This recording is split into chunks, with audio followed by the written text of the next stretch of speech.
حسن بصري ځوان ولید چې هغه ډیر پټه کړه خبره خندا کوله ورته آشنا دل تراشه تعالی دا معلومات شوی چې په صورت باندې تیری وینا وی تعالی دا خبره معلومه چې ته جنتی کې جهنمی وینا وینول به خندا کوي دا سړی تر مرګ پورې به دونه خاندل دوی بالکل د زونه جوړو چې کله ورته قران او سنت ورشي به منل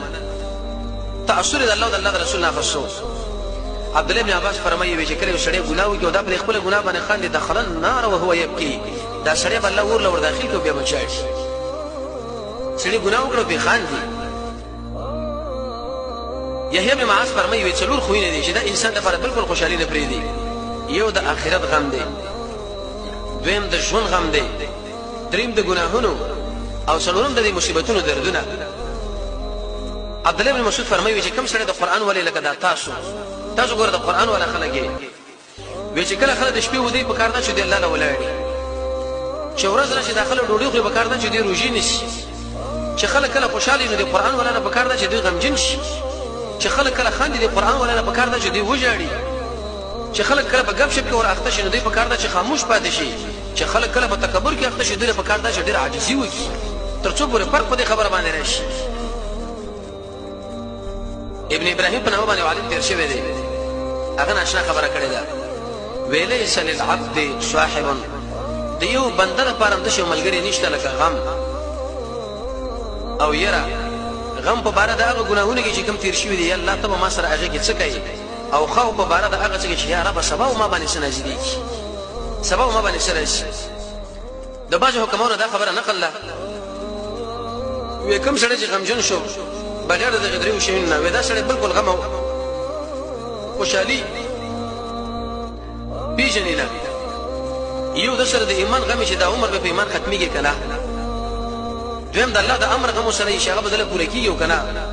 او بل دا چې د چا سره می جګړه ده هغه مزنه جات مند کوم او کبه نه مند کوم کعب الاحبار فرمایي وی قسم په الله چې زما رسول ګنه وخ کلاړ شي وی زه د الله د یری د وجنه وژاړم وی دا وخ مې روانه شوی دا مل ډیره محترم ده په نسبت سره دیلا چې زه د خپل اندازې په برابر باندې سر زر راوالم او هغه صدقه کوم ځکه په دې باندې رب العالمین هغه دنه کې مې جنت ته داخلي شړا عبد الله بن عباس فرمایي د انسان د سترګو نه وخ کې نه روانيږي مګر د الله په فضل باندې دا ګور د الله فضل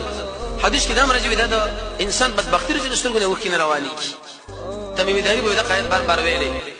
اي ګمان کې اخر چې اول کارونه بد کوي چې موږ دا وګرځو کله الذين امنوا بشان دا غچا چې ایمان راوړي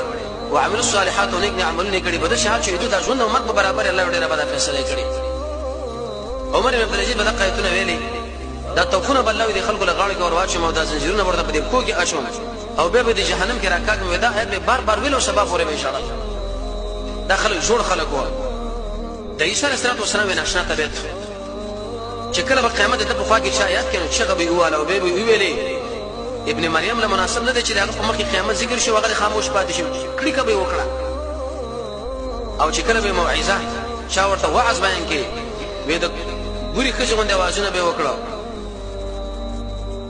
او به ویل چې د دنیا محبت او د آخرت محبت د مؤمن سره بدل کې راځي مکیږي نه لکه څنګه چې ور او په یو لوخ کې نه راځي مکیږي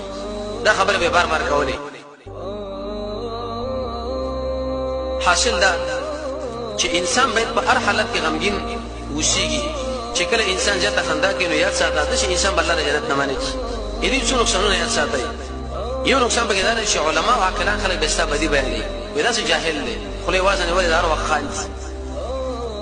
دیم چې کوم خمقل خلک دی غوړ بدر باندې جرأت پیدا کوي دریم چې کله انسان به ځای خنداګانې کوي د دنه د ګناهونه بالکل به دی یادوي یو بل نقصان علما دا څنګه د سپینې د امر دی یادوي او چې کله انسان خنداګانې کې دا په ګناه باندې ګورډې جرأت پیدا کوي